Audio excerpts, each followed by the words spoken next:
우리 지금 대출금리를 내린다고 얘기하는 거는 별로 들어본 적이 없죠. 근데 모든 시장금리에 대해서 기준이 되는, 연동되고 있는 기준금리를 봤을 때 0.25 내렸잖아요, 지난달에. 미국이 0.5 한 번 내렸고, 그리고 요번 달 초에 0.25 두 번 내려서 0.75가 내려갔단 말이에요. 우리는 0.25만 내려가 있는 상태고요. 그럼 우리도 자꾸 얘기하는데, 지난번에는 미국하고 우리나라의 기준금리 차가 너무 많이 벌어지기 때문에 실질적으로 우리나라만 금리를 내리는 건 어렵다라고 얘기했었는데, 지금 미국이 0.75를 내렸는데도 불구하고 우리나라는 올해 말이에요. 11월 말이에요. 어떻게 될 것인가에 대해서 기출을 주목하고 있어요. 근데 어쨌든 간에 0.25 내렸잖아, 그래도 기준금리. 이렇게. 근데 대출금리는 올라요. 체감할 수 있는 대출금리가 오른다는 거. 이거 이상한 거 아니야? 이렇게 생각하잖아요. 아니, 기준금리가 내려가는데 왜 대출금리가 올라? 이렇게 얘기한다라는 거잖아요. 그게 국민들의 분노고. 사실 보면, 기준금리는 뭐 주택을 매수하는 데만 연결되어 있는 게 아니라 그랬잖아요. 모든 회사들, 그 다음 모든 가게에도 다 연결되어 있고, 그 다음 자영업자들 특히. 그러니까 실제, 기업을 하는 사람이나 작은, 이 앞에 있는 1인 그런 소매점을 하는 사람이나 다 빚을 기반으로 하고 있단 말이에요. 그리고 이자를 내야 되는 상황들이란 말이죠. 그러면 기준금리가 내렸으면 우리 이자 좀 내려줘야 되는 거 아니야? 라고 하지만 실제로 대출금리는 내려가지 않는다라는 거예요. 그래서 불만의 목소리들이 되게 나오는데, 여기 밑에 보면 이게 다른 기사예요.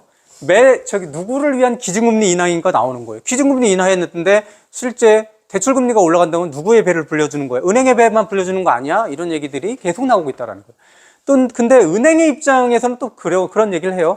실제로 선반영이 됐기 때문에 기존에 많이 내려와 있었다라는 얘기도 하기도 하고, 그것만이 아니라 다른 것들로 내려가는 경우도 있고, 뭐 이렇게 한 장기적인 것들은 점점점 내려갈 것이다 라고 얘기하지만 100번 양보해도 실제로 대출금리는 우리가 봤을 때 주담대 대출금리 이런 것들도 보면은 올라가고 있는 게 사실이다. 뭐 이런 것들은 부정할 수 없는 얘기고. 문제가 되는 게 이게 금리를 올렸을 때 전혀 영향을 받지 않는 돈에 여유가 있는 사람들은 사실 보면 크게 그래서 우린 지금 아파트 가격이 너무 올라, 주택 가격이 너무 오르기 때문에 정책적으로 지금은 금리를 이렇게 올려서, 대출금리를 올려서 가계대출이 늘어나는 걸 막아야 돼라고 하면 정책적으로 막아야 된다라는 필요를 얘기하면 어느 정도 이해가 되는 부분도 있지만, 실제로 그것과 상관없이 꼭 필요한 사람들이 있잖아요. 생계유지형 대출이 되게 많아요. 집을 사는 거하고 상관없이.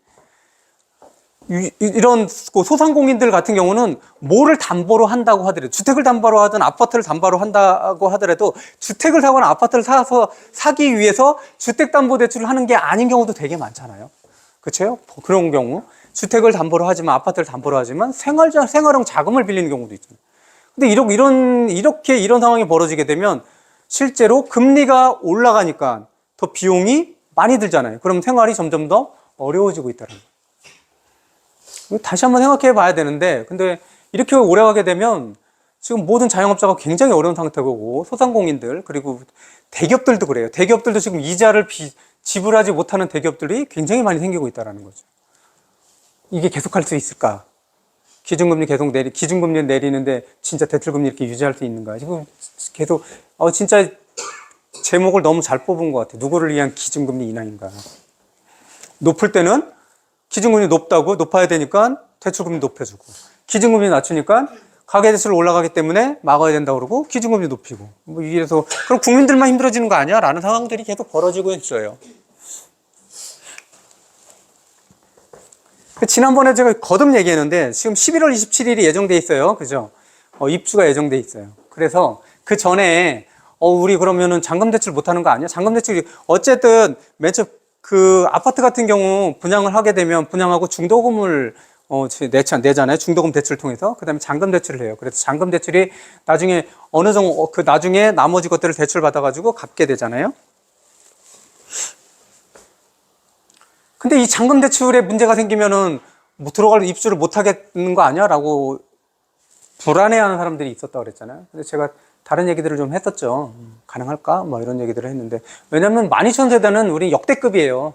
역대급으로 많이 공급이 되는 거고, 정부에서도 여기에 드는 기대가 높다란 말이에요. 왜냐면 집값이 상승하거나 특히 전셋값이 상승할 때 막을 수 있는 첫 번째 방법은 입주 물량이에요. 그쵸? 입주 물량이 늘어난다라는 것은 입주하는 사람들도 있지만 전세를 들어오는 사람들도 있잖아요.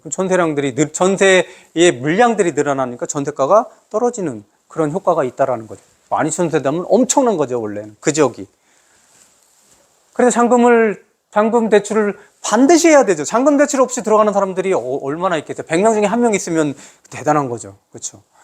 잔금 대출을 누구나 다 받아야 되는데 지금이 말이잖아요. 늘 얘기하듯이 이거는 둔촌주공에 대한 얘기만이 아니라 하반기로 올라갈수록 대출이 어렵다 그랬잖아요. 총량으로 관리했을 때. 근데 올해 같은 경우는 더더욱 가계대출을 조이고 있는 정부의 입장들을 대변하고 있는 은행이 조이는 신용들을 해야 되니까, 그리고 줘야 되니까는 잔금 대출에 대해서도 조금 이것들이 지난번 예전보다는 좀 더 힘들게 하는 그런 상황이 있다라는 거죠. 그럼 보면은 뭐 금리 한도 같은 경우는 뭐 몸살이고 있다 뭐 이런 얘기도 하는데, 그래서 어떻게 되냐? 5개 은행, 우리나라 대개 5개 대표 은행들이 어쨌든 간에 잔금 대출 안 해줄 수 없잖아요. 그래서 얼마 정도로 합의를 받냐면 9,500억을 잔금 대출로 대출해 줄 예정이다, 이렇게 나와 있었어요. 이건 지금 4개이기 때문에 7,500억 원이고 5개까지 거기에 농협중앙회도 들어가는 거예요. 그때 예전에 얘기했던 거죠. 알고 있는 그런 1금융권들이 하나, 뭐 국민, 뭐 이런 거, 신한. 그래서 9,500억이에요. 그러면 이 둔촌주공 올림픽파크 포레온에 입주하는 전체적인 잔금은 어느 정도 예상 규모냐? 그러면 3조 정도 돼요. 3조. 그럼 많이 부족하잖아요? 그럼 많이 부족하면 지금 파크 포레온에 있는 모든 주민들은 사실 다 불안할까요? 거의 불안해하지 않아요. 왜냐하면 11월 27일부터 입주를 한다면 대부분 언제까지 가능하다라는 거예요? 3달, 4달 뭐 이러잖아요. 4달? 3월 30일까지. 그러니까 지금 입주 마감은 3월 30일 정도까지예요. 그러면 내년 넘어갈 수 있잖아요, 잔금을. 내년으로 넘어가게 되면 다시 총량제가 풀린다는 거죠. 총량제가 풀리면 지금은 5개 은행들이 9,500, 700 정도 이렇게 대출 한도를 이렇게 제한하고 있지만, 내년에 다시 세팅이 되면 실제로 그거는 다시 풀리지 않겠어?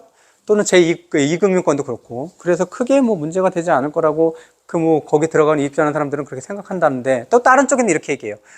지금 정부가 DSL을 강도 높게 적용하고 있는 상태에서 다른 DSL 적용으로 좀 힘들어지지 않을까라고 얘기해서, 이런 기조가 내년 상반기까지 가면 은행이 제대로 못 빌려주는 거 아니야? 라고 얘기하지만, 그거는 여러 가지 상황을 한번 조합해 보면 그게 못 들어갈 정도로 조일 수 있을까? 이것도 한번 생각을 해봐야 돼요. 그러면 사회적인 문제가 될 수 있을 거예요.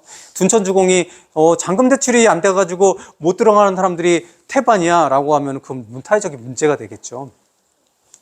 왜냐하면 입주를 하는 사람들도 그렇지만, 입주를 하는 사람들이 거기에 입주를 못하게 되면 그 집도 빌 수가 없잖아요. 그 집이 비어야지 다른 사람들이 들어오게 되는 거잖아요.